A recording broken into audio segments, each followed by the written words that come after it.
I mean, as we go through these uncertain times, these difficult situations, keeping that centeredness, keeping that emotional balance is very, very important. So what would you recommend for all of us, as you know, if you have some quick tips or quick takeaways, what would you recommend that we do?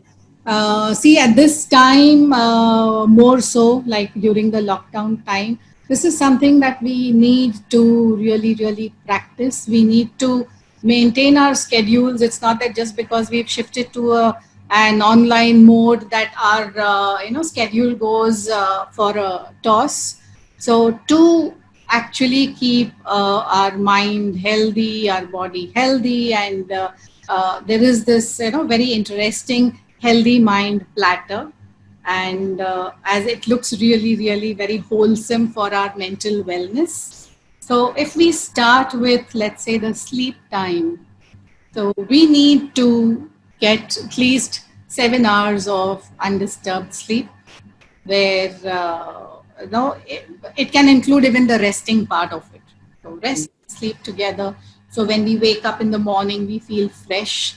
There needs to be that physical time where it can be either a yoga, or it can be some workout, or it can be anything to do with the physical fitness, where some time is dedicated to that. Then the focus time would be obviously our work time, when we are focused on whatever needs to be done more with the cognitive angle, where there is more of, let's say, assimilation of knowledge, or the working hours that we can say. There is the focused time.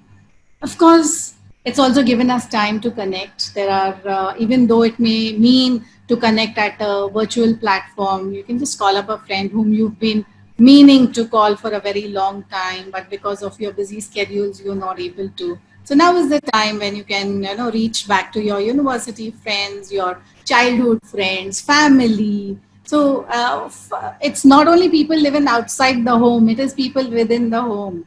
Sometimes we would have only dads coming in, where the children would see them only over the weekends. So now is the time when you're actually connecting with your family members, spending some quality time. And then, of course, we have the play time. In the connecting time, again, it can be great conversations. You can have board games. You can have the fun time, Antakshari. So many of those times can be there. Then, of course, playtime is where more of leisure. Okay, if you want to pursue something in dance, you want to pursue something in music, or you're playing an instrument and you've not had time for that. This is the time where you can give that time slot for that. A downtime would be where maybe you're just sitting and not doing anything. I like that. Maybe you're just looking out of the window, you're just stargazing, and just Look there. at the fan go round and round and round. You don't have to do everything, something or the other all the time, right? Because, and this is a very important tip, especially for parents, because they think that the children have to be engaged all the time, and a child, they're like literally making them jump from one class to another. And this is not pertaining to only the lockdown time, more so even regularly, where they are hopping from one class to another, and children have, like, sort of, they just want time for themselves. So a downtime even can be when they're just not doing anything. And of course, time in would be a time for reflection, time for inward journey, time for finding out, like, what is it that I want? What are my wishes? What are my wants? What is it that I want out of life? So many of the reflective mode. So you can spend that time for that, time in for the inward journey, to evolve as a better person, because definitely the lockdown is also a time which is telling us, stop, think, and We should just find time to do some of these along with mopping and cleaning and doing this. Right? yeah, see, even when you're doing mopping, you can actually do you if you want to listen to music, just put on your headphones, and The time. mopping can be in style. Yeah. Sure, of course, and connecting, make it a play. Yeah, you do that room, I do this room. Yeah, I mean, I think that's amazing. Of course. And then it is also about delegating responsibilities. See, when we started the conversation, we said that sometimes we are really overburdened.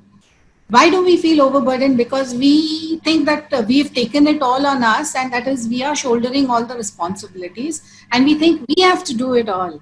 But it can always be that all the members in the house, whether they are 3 members or whether they are 6 members, the work can be delegated. It is our house. So maybe you can do this, or even a little child of 2 years and 3 years. How do you think you can help me? So it can be like, maybe just give a rag cloth and, give a little space where, the child can do that little mopping. So that at least you know for sure that your child is not really going to disturb you, and the child feels responsible that he or she has helped. Absolutely, contribution. Yes, Contribution, yeah. interesting.